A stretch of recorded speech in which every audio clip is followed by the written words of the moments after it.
should know when we're talking about endometriosis. We often talk about pain, and that's what you hear mostly when you hear endometriosis. It's the pain, pain, pain. But one of the most painful parts of this condition is actually the journey that you have to go through. The journey to be taken seriously, like I said in my earlier video. For many women, diagnosis doesn't happen in months, even in years.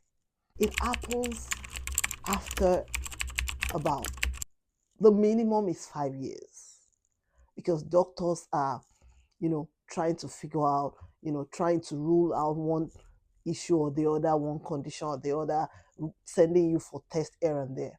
Some would live with symptoms for 5 years, like I said. Some even 7 years, 10 years. I lived with my own symptoms for almost 20 years before a doctor finally puts a name to this pain. So you can imagine going around for that length of time in pain every month, not knowing what you're dealing with. During those years, sometimes dangerous things can happen, or sometimes do happen. Take for instance, like the endometriosis had spread all over, lumping up my bowel, my bladder, everything all together, leading to infertility. So when you tell a woman to normalize this kind of pain, you're doing us a lot of disservice, because women begin to normalize it and begin to live as if their life is normal, begin to feel that pain is normal part of who they are. Because we're just being told, oh, it's normal, it's just hormones. They're being told, go and relax. They're being told, go and get pregnant. Pregnancy will fix it. I was told that. And so I was really looking forward to get pregnant. Some will be told pain is part of being a woman. So let's be clear. Persistent pain is information. Yes. Because guess what? Those pain are telling us something. Those pain are communicating to us. And ignoring that communication doesn't make you strong. It only delays the care. Because guess what? If you're experiencing pain 1-2 years, you've already delayed your care for 2 years. And then you're going to take into consideration the amount of years that it's going to take the doctors to figure out what exactly is going on with you. Endometriosis is difficult to diagnose. I said it in my earlier video. If you haven't watched it, please, we'll link it up somewhere here. Go watch it. It's difficult because it's invisible. Because it doesn't present itself the same way in everyone. Some women experience severe pain during their period. Others feel the pain throughout the whole month. Some will struggle with fertility. Some women dealing with endometriosis will still get pregnant. Some have symptoms that shows up in their guts, their bladder, or even in their lungs. This variation often leads to confusion, even among medical professionals. Many women go through rounds of ultrasound, scans, tests, back and forth. And these things are not cheap. They're not cheap. And then when you go for a test and it comes back normal, then guess what? Self-doubt starts setting in. Because when the result doesn't show anything other than normal, then it's obvious that self-doubt will kick in. And women start questioning their own experience. They start asking themselves, maybe this thing is just all up in my head. Maybe I'm just imagining it. Maybe it's a spiritual thing. They shrink their pain to fit the system so that they can be acknowledged. Endometriosis is not always visible on standard scans. To be honest, honestly, I don't know. It's not funny. It's not. It's not always visible on ultrasound. You won't find it. Honestly, at this point, I just think that doctors should even stop sending people to go do ultrasound to diagnose endometriosis. Why? And that's the medical reality that we find ourselves in. Knowing this is not about turning women against their doctors. No.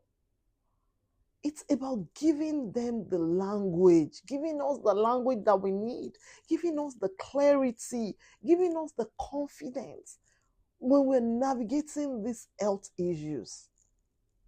And then you want to talk about treatments. Treatment too is not a straight line.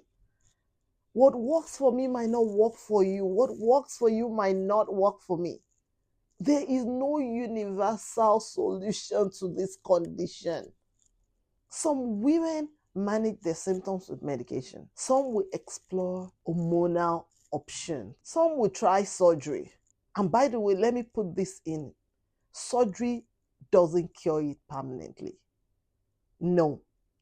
I had a major surgery that took 11 hours, and you would think I would never have endometriosis again. No. It came back. Others will combine medical care with lifestyle changes and ongoing support, which we encourage. And for many, treatment is an ongoing process. That's the honest truth. You navigate through it with treatment, not final destination. What matters most is that your treatment is personalized to you. What works for you? What works for your body? Because like I said, what works for you might not work for me. And needing time to figure that out does not mean that you're failing at healing. It just means that you're trying to see what will work better for you. This is where self-advocacy comes in, and it becomes very essential. Not to be aggressive, let's be clear, but as self-respect. Self-advocacy means asking questions, even when your voice is shaking, even when you're asking and you're tearing up, even when you're asking with just a little bit of confidence in you. It means seeking another opinion when something doesn't sit right with the first opinion that you've gotten. It means documenting your symptoms so you don't have to forget or minimize them in the consultation room. Because sometimes some of us, when we see those doctors, we just freeze. It means reminding yourself that your body belongs to you and your experience is valid. I will keep saying it on here. Your experience is valid and you're not alone. Even before it is confirmed, even before you are diagnosed, your experience is valid. Take it to the bank. Tell them that Joan Oyedokun at Life Bloom told you that. At Life Bloom, we want women to know that advocating for yourself is not being a difficult person. Let me say that again. Advocating for yourself is not being a difficult person. You're just being responsible for your well-being. It is choosing long-term care over short-term comfort. It is understanding that you deserve care that listens. You deserve a care team that listens to you, that feels your pain, and explains things to you in the way, in the language that you will understand, and that are ready to partner with you on this healing journey. If you're still waiting for answers, you're not behind. Like I said, it took me almost 20 years because before I could figure out what was going on with me. If your journey has been long, you're not weak.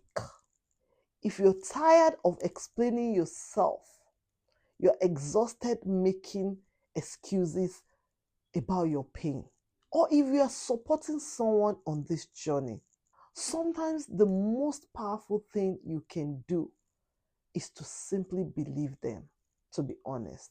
One of the most powerful things you can do for an endometriosis patient is to believe them without fixing, without questioning, without minimizing or dismissing their pain. This conversation is not here to overwhelm you. It's here to remind you that informed women are harder to silence. And that's the honest truth. And that's our mission at Life Bloom, to give clarity to every woman. Because when women have clarity, they are empowered.